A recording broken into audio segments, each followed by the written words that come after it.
Aujourd'hui, je vais vous montrer comment rempoter des boutures qu'on a fait raciner dans l'eau.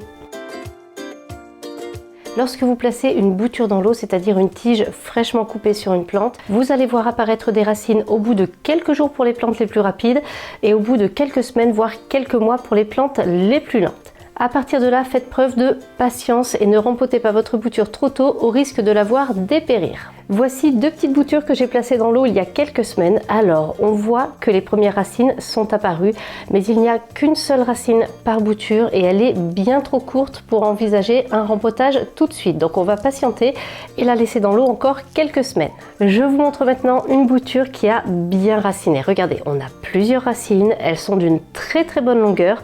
Là, on peut envisager de rempoter la bouture. Voici une autre bouture qui a de la même manière beaucoup de racines, très longues, et il y a même des radicelles, c'est-à-dire des petites racines secondaires sur les racines principales. Donc pareil, celle-ci est prête à être rempotée.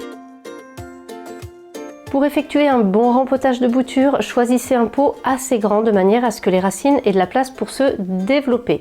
Mais attention toutefois à ne pas prendre un pot trop grand, auquel cas il y aurait un volume de terre trop grand. La plante ne boirait pas suffisamment l'eau d'arrosage, le terreau resterait humide et là, les racines pourraient pourrir. Attaquons maintenant le rempotage. Si votre pot est suffisamment grand, vous pouvez placer au fond une couche de billes d'argile hors brin pour assurer le drainage.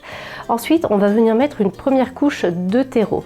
Je vous conseille d'utiliser le terreau semis hors brin. Sa structure est très fine puisqu'il est fait pour les semis et elle va permettre aux nouvelles racines de la bouture de progresser tranquillement et de bien se développer. Donc je viens ensuite placer ma bouture, je complète avec du terreau, je tasse doucement au fur et à mesure pour ne surtout pas abîmer les nouvelles racines. Au prochain rempotage, il sera temps d'offrir à la plante un terreau adapté à ses besoins. Votre bouture fraîchement rempotée est en train de vivre une transition. Elle passe d'un milieu aquatique à un milieu terrestre. On va devoir être bien attentif pour l'accompagner correctement durant les semaines qui viennent. On commence par un bon arrosage juste après le rempotage.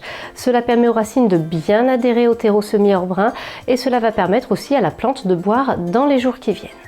Par la suite, le terreau ne doit pas être détrempé, mais les arrosages doivent être réguliers tout de même, de manière à ce que la plante ne souffre pas. Lorsque vous verrez apparaître une nouvelle feuille, vous saurez que votre rempotage s'est bien passé et que la bouture est repartie. Si la vidéo vous a plu, n'hésitez pas à la liker et à vous abonner à la chaîne. Vous pouvez poster vos remarques et vos questions en commentaire. Souriez, vous jardinez.